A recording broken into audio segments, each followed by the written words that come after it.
ordered the indiscriminate bombing of entire civilian population centers. Dresden wiped out in a single night, 240,000 dead. Hamburg wiped out in a night, 800 bomber sortie, 200,000 killed. Why did they do this? It was the only way to destroy something very evil. And God was telling the Jewish people the Amalekites are very evil. I'm not even justifying it. I don't claim to understand it. It can never be done today. Final point. Thomas Jefferson was a deist. He rejected the part of religion that says that God supervises human affairs, which some philosophers have done, normally, most importantly, René Descartes. It's part of the Cartesian school of philosophy, but he was a deist. Deists believed that God created the world. It's also astonishing that Christopher says, Book of Genesis, not a single shred of useful stuff there, when the entire world believed in Aristotle's theory of the eternity of matter, that everything that's been here has always been here. It was the Book of Genesis that predated it by at least 2,000 years, or it's 1,500 years, that said that all of creation came into existence in an instant. Creation ex nihilo, something that it took science 3,500 years to discover. Thank you very much.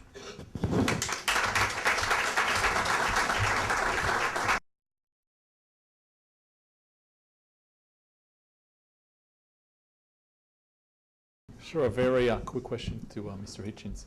There was recently a research published, I think, in Time or Newsweek, showing that religious people in this country live longer. So for all practical considerations, if I'm debating whether I should believe or not believe, if the reward for believing is that I get to live longer because if I'm sick when I'm old, it's a useful tool, then why not? Yeah, it's a very Pascalian thought, but I first doubt very much that it can be established who in the country is religious. I mean, I know, as everyone must know, that the claim that 3/4 of Americans believe in the virgin birth and the devil and all this stuff is demonstrably untrue. You can just stand in any American city on a Sunday morning and see that it isn't the case. They're lying to the pollsters, that's all. And I think to themselves and sometimes to their husbands and wives. And of course, by definition, because they have to their children, because they believe in this stuff. So I don't believe the finding can possibly be solid, which gives me the opportunity to make a very quick comment on what the rabbi just said, if I may, because he makes a point that I really must reply to, and it's a shrewd one too. What about secular callousness? I'll be quick.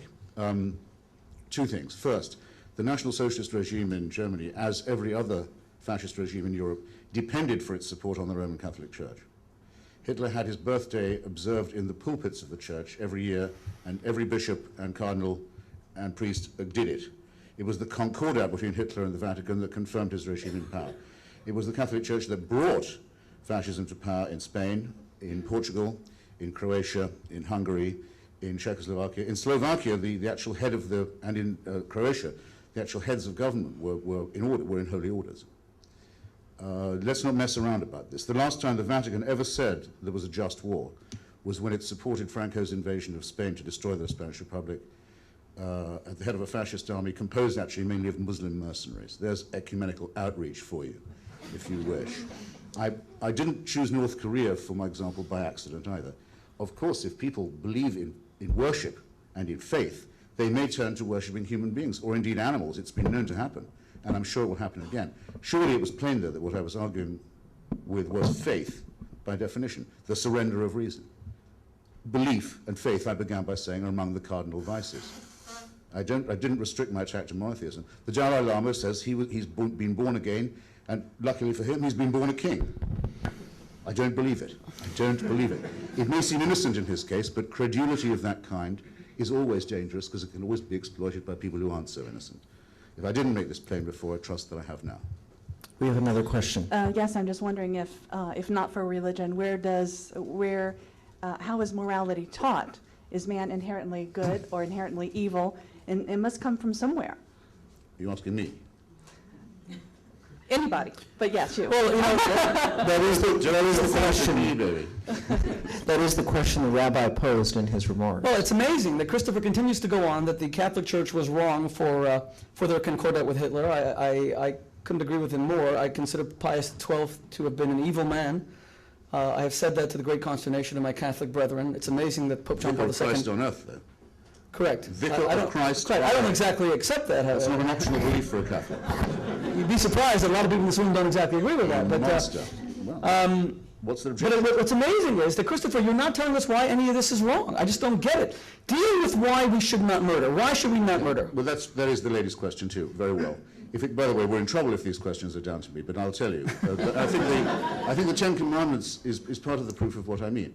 The Ten Commandments appear to make the rather insulting assumption that the Jewish people, until they'd wandered around in Sinai for a while, which, as you know, has been shown by Israeli archaeology to be a complete fabrication. But supposing they had, they'd been wandering for a long, long time before anyone told them that murder and theft were a mistake. Till then, they had not known this. It took a tablet. I have more faith in humanity than that. There are things I don't have to teach my children, neither do you, Rabbi. There are certain things that are innate. If we had to be taught them, we'd keep forgetting. We know. Now, it's a very interesting question. Why is that? Where does conscience come from? We don't know, is the answer to that. We have no idea. Why do people behave well when no one's looking and they won't get the credit? Why do they do that? We have no idea. But it is not because they're taught by God to do it. It's not because they're taught by the churches. We know that's not right. We know that's not true, in other words. The Ten Commandments go on to say, well, they start by saying God wants to be flattered. The first 4 are all about flattering God and his day. They've no morals or ethics to them at all. Then, killing is not condemned, murder is. I think, as I say, I think the Jewish people knew this. Theft, adultery is not recommended.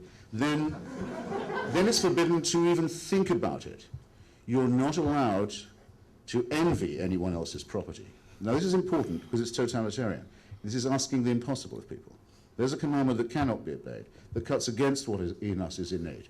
Actually, the feeling of covetousness is often very progressive, as Marx pointed out. If people were not covetous, if they weren't ambitious, if they weren't greedy, progress would not be made.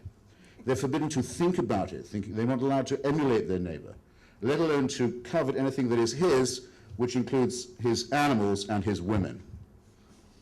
Who do you think dreamt this up? God or a load of Bronze-Age bewildered people?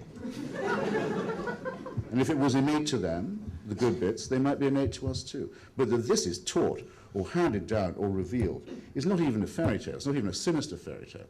It's absolute nonsense. Let me just respond to this. You know, this is so typical of a debate on religion these days, where you will first hear the atheists say that any submission to irrational non-reason is a crime. They will then begin with the presupposition that religion is stupid, therefore everything it says must be irrational and silly and dumb. And sadly, so many of you guys just embrace this wholesale. When this debate was advertised, it was the great intellectual Christopher Hitchens against the love advice guy, Rabbi Shmuley VS Hitchens. Typical. The religious idiot debates the great scientific giant genius. And that's what Christopher Hitchens is trying to do. That's what notice what they told me, yeah. Notice, I didn't know they told you too. notice that the arguments are no longer rational. They're all about how dumb religion is. That the a priori argument is this stuff doesn't make sense, so let's sort of laugh at it.